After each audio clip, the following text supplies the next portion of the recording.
Hi!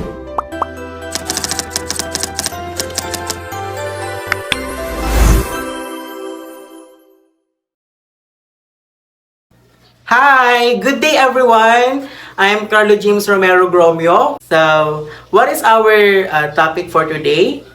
Is all about allophonic variation in transcribing a conversation. To start with, before we start, any idea about the allophonic? Oh yes? Okay, that's good.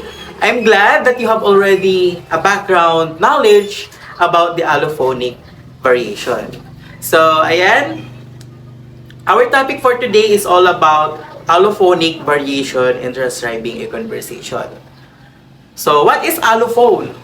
In phonology, an allophone from a Greek word allos or other, and phone, voice or sound, is a set of a multiple possible spoken words or phone or sign used to pronounce any single phoneme in particular language.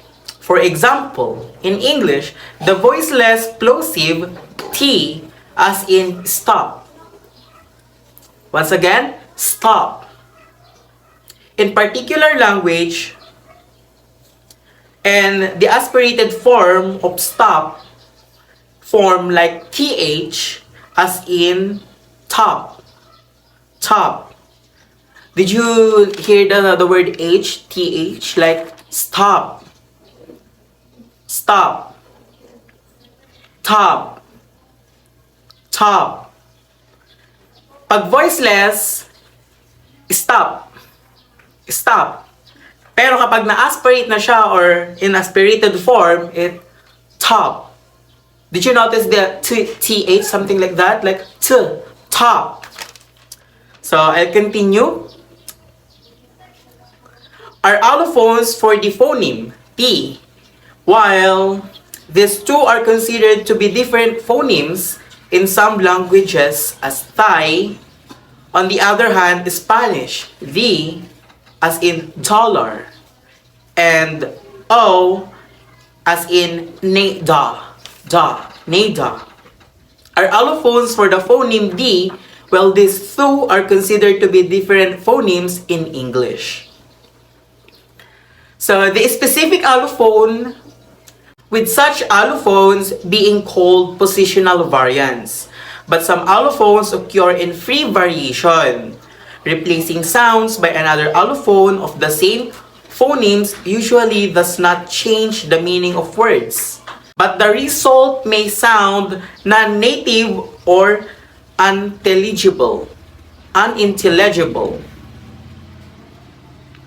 Native speakers of a given language perceive on phoneme in the language as a single distinctive sound, are both unaware of and shocked by the allophone variations that are used to pronounce single phonemes.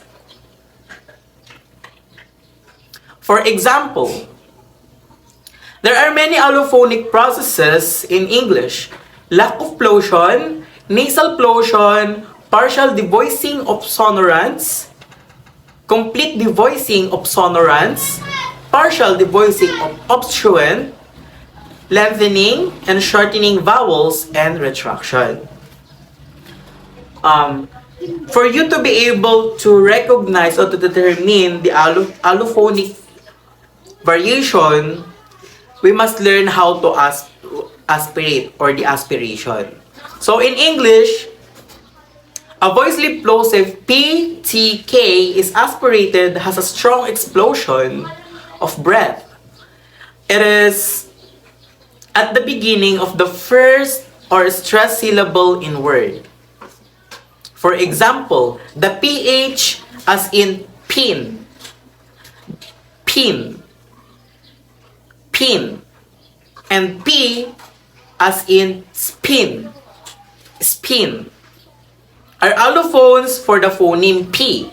Because they cannot distinguish words, in fact, they occur a complementary distribution. English speakers treat them as same sound, but they are different. The first is aspirated, on the second is aspirated or plain. Many languages treat the two phones differently. Next is we have the nasal plosive. Nasal plosive in English, a plosive P, T, K, B, D, and G has a nasal plosive if it is followed by a nasal weather within a word or across a word boundary. Next, we have the partial devoicing of sonorants. In English, sonorant J, W, L, R, M, and N are partially devoiced after the voiceless sound in the same syllable. Next is we have the complete devoicing of sonorants. In English, a sonorant is completely devoiced after a aspirative plosive of P, T, and K. Next one is partial devoicing of obstruent. Obstruent. In English, a voice obstruent is partially devoiced next to a pause or next to a voiceless sound within a word or across a word boundary. And lastly is retraction. Retraction in English, T, D, N, and I are retracted before R. Because the choice among allophones is seldom under conscious control, few people realize their existence. English speaker may be unaware of difference between a number of a dialect-dependent allophones of the phoneme T. Next, post-aspirated T, as in top, top, top. And next is the unaspirated T, as in stop, stop, stop. And glottalize, or rather substitute by a glottal stop, as in button, button. It's like, when you read it, it's like button, button. But if you're going to read it in a fast way, in a quick way, you will read it or pronounce it like this. Button, button. But many speakers perceive at least an unreleased coronal stop. So, ayan. Nagkakaiba-iba yung mga words na ating binabasa or nagkakaiba-iba siya ng pronunciation depende kung paano natin gagamitin or so anong dialekto tayo nakakabilang. For example, the word button itself, like button. In addition, the following allophones of T are found at least some dialects of American ISED English. Flap R, as in American English, water, water. Nasalized flap R, as in American English, winter, winter. Did you see the difference between the flap R and the nasalized R? They are the same. They are same American English, but the R in the word is different when we are going to pronounce it. Like for example, water, water. The R is literally visible or hearable. And next is nasalized. Nasalized form in American English is like winter. It's more likely sound like winter, winter. And unreleased T, as in American English, cat, cat. But other dialects preserve the released T or substitute the glottal stop, T, glottal stop. However, speakers may become aware of the difference if, for example, they contrast the pronunciation of the following words like this. night, rate, nitrate. The unreleased without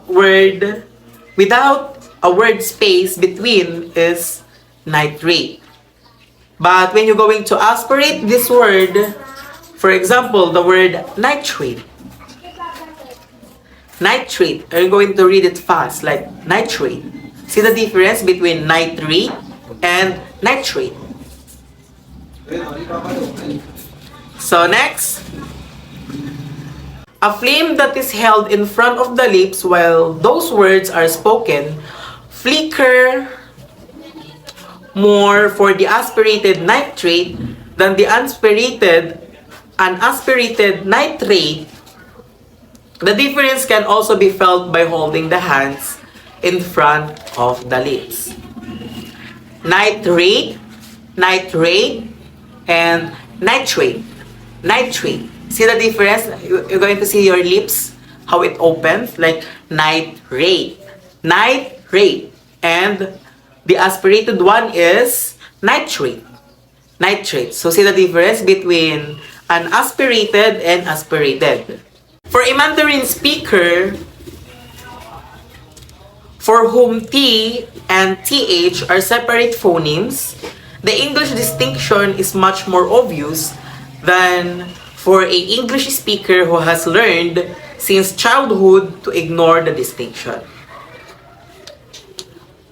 One may notice the dialect-dependent allophones of English I, such as the palatal alveolar, or the line, or leaf, as opposed to the velar alveolar dark in field, found in the United States and southern England.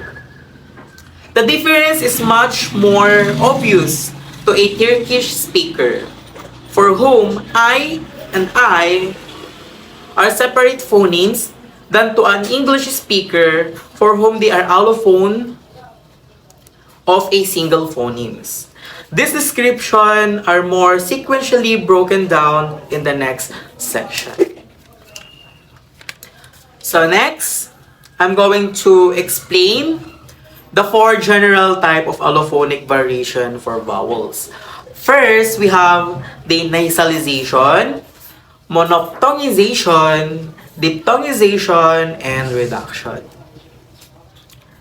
So, what are the example of a allophonic variation of vowels? We have the labiodental allophone. So, labiodental allophone, the voice labiodental nasal is a type of a consonantal sound. The symbol in the International Phonetic Alphabet, or the IPA, represent the sound is M. The IPA symbol is a lowercase letter M with leftward hook protruding the lower right of the letter. Occasionally, it is instead transcribed as an M with a dental diacritic M. For example, XIPA, where the two transcriptions are presented as variants. The labiodental pronunciation of M is very similar to that the bilabial nasal M, but instead of lips touching each other, the lower lip touches the upper teeth like this. Teeth, like your tongue is touch the upper teeth. So that's the labiodental allophone. The position of the lips and teeth is generally the same as the production of labiodental fricatives, F and V. F, F, and V. Through the air escape between the lips and the teeth in the case of fricatives. Next one is we have the devoiced allophone. And here's the example. So, the voice allophone, like B, the voice initial and final position. Next, we have the D, the voice initial and final position. And G, the voice initial and final position. And the Z, the voice initially. And the Z, the voice finally. The V, the voice allophone initially and finally. And the O sound and the O, the voice initially and finally. Next one is the more the voice allophone. So here's the example. I'm going to project it into the screen right beside next to me. So this are the example of more the voice allophones. We have the Z, the voice allophone, initially and finally. And Z, the voice, initially and finally. M is slightly the voice, following S. Like for example, small. Small. Small. Naintindihan nyo ba, nakita nyo ba yung difference? Nakita nyo ba yung paano bigkasin yung S doon sa word na small? The sound is like this. Small. Small. And next, we have the I, slightly the voice following P, T, K, S, F, and O. For example is slay. Slay. Slay. This devoicing is strongest after P, K. In stress syllables, play. Next, the voice after voiceless consonant, especially the voice after stress P, K. For example of this is crave. And next, the voice after voiceless consonant, the voice after T, K in stress syllable, like twin. Twin. Did you hear the word like twin. Twin. And next we have the fully voice allophones.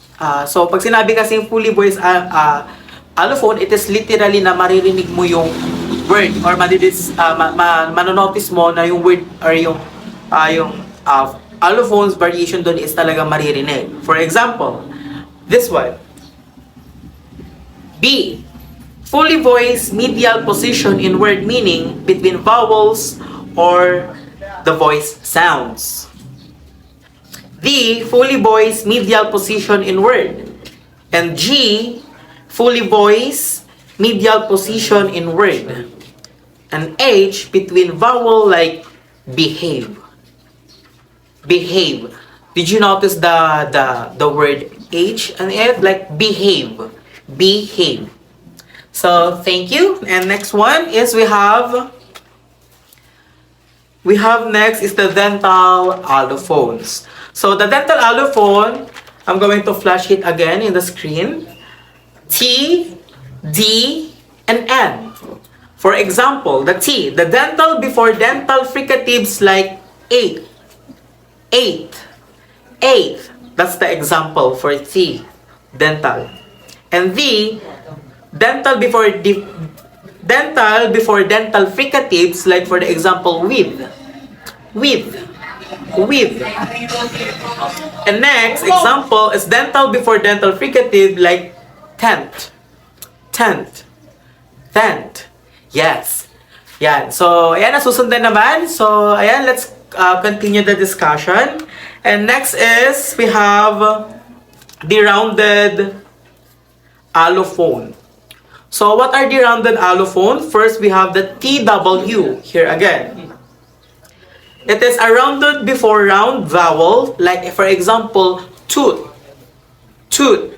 So, yung moreover, tignan nyo, kung i-observe ninyo tong lips natin is kind of bit nag-round. Nag-oval siya. For example, when you're going to pronounce the word tooth. See the difference? See kung paano nag-move yung lips ko? Like, pabilog. It's tooth, tooth. And next is we have the DW rounded before vowels. For example, doom, doom, doom. And next, the KW rounded before round vowels like core, core, core. The C is likely pronounced like K and W, like k, k, like core, core, core. Once again, how are you going to read this one? This word, you're going to read this like core, core. And next, we have the GW, rounded before round vowels. So, I'll repeat, rounded before rounded vowels. For example, goose, goose, goose. Medyo mahaba siya at yung lips natin is mag-round or mag-oval shape. Goose, goose, goose. For example, a goose lay an egg. A goose lay an egg. Goose. Nakikita nyo ba yung lips ko is nagbibilog siya. And next, the T, F, W, rounded before rounded vowel. For example, choose. Choose. Ch, ch. The sound is like ch, ch, chew, ch. It's like that, something like that. And we're going to read it like choose. Choose. Choose.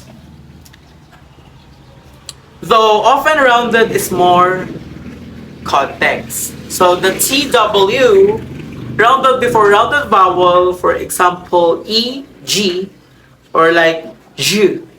Like the word DJ, like juice, juice, juice, juice, juice, juice, orange juice, orange juice, orange juice. That medyo merong konting vibration dito sa ating throat, like juice. Though often rounded is most context.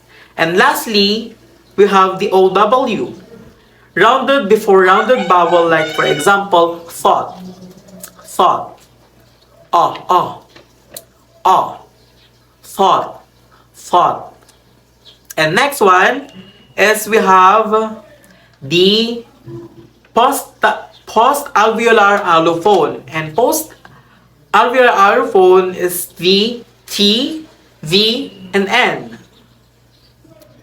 Post-alveolar before R, for example, train, train. Note, this can be also realized as the and that. Train.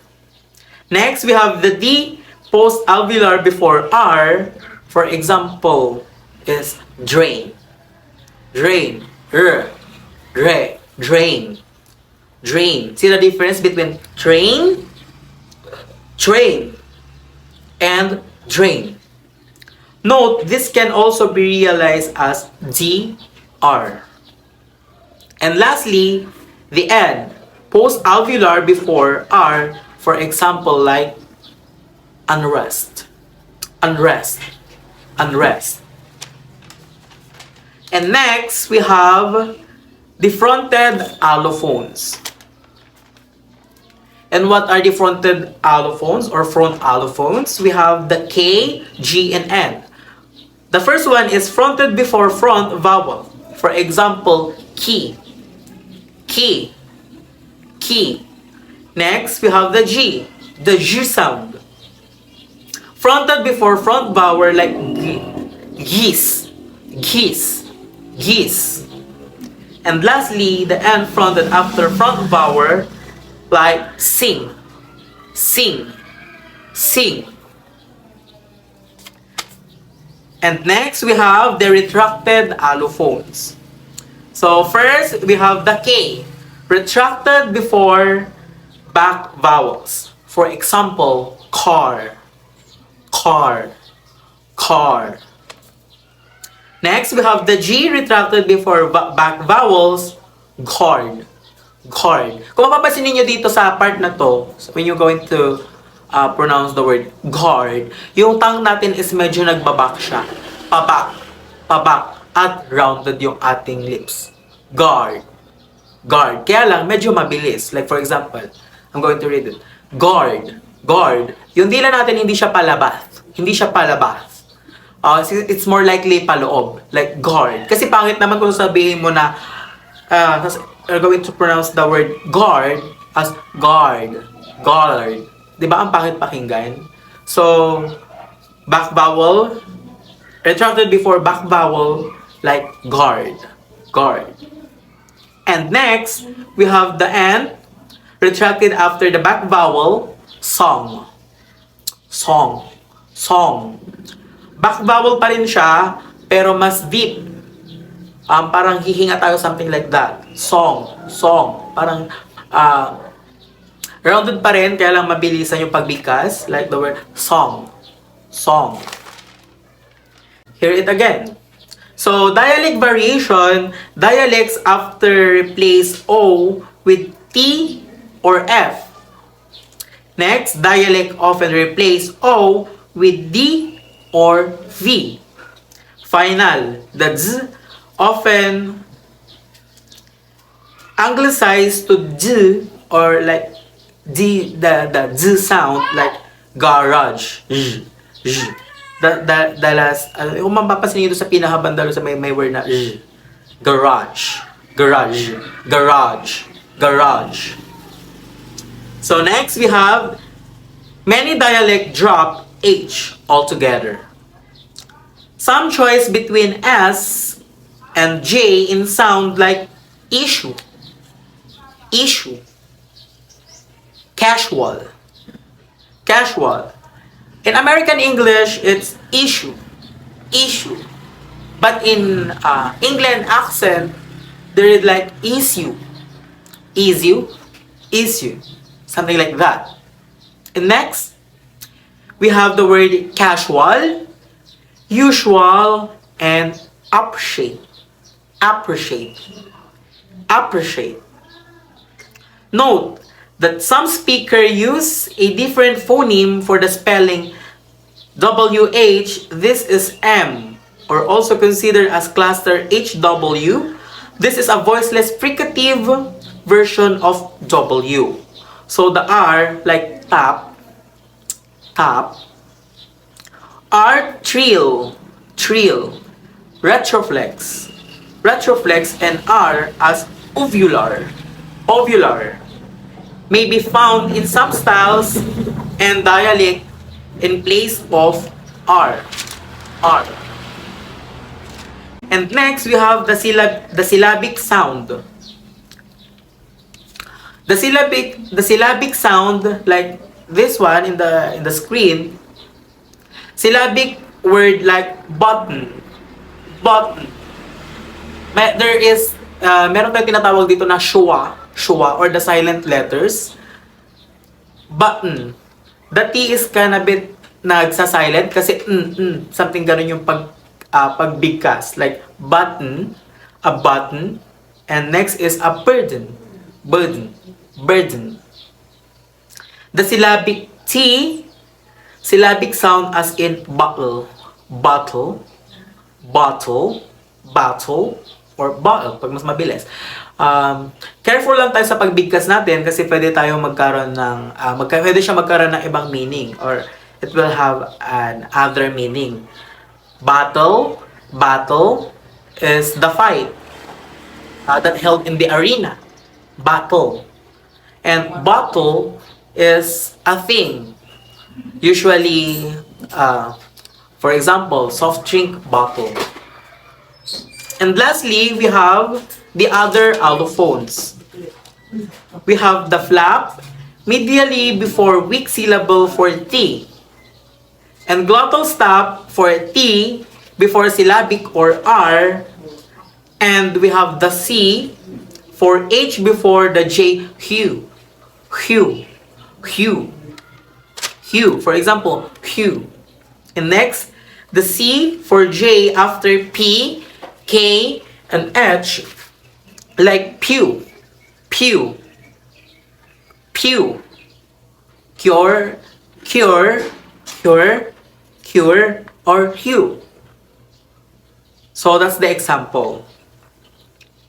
So once again, ano ulit yung ating what are the different kinds of allophonic variation in transcribing a conversation? We have what are the general types of allophonic variation for vowels? We have the nasalization, the M, and an N. Next, we have the mophthongization. We have the I, A or A and I, or I. And next, we have the diphthongization. We have the U, U. And for the reduction, and lastly, the reduction. And what are the 11 different kind of allophonic variation again? We have what are the 11 different kind of allophones? We have the labiodental allophone, the voice allophone, more the voice allophone, fully voice allophone, dental allophone, rounded allophones, post-alveolar allophones, fronted allophones, retracted allophones, syllabic allophones or syllabic sound, and lastly is the other allophone. So hope you guys that you've learned something new from me in explaining the allophonic variation. So that's all, guys. Thanks for watching. Thank you.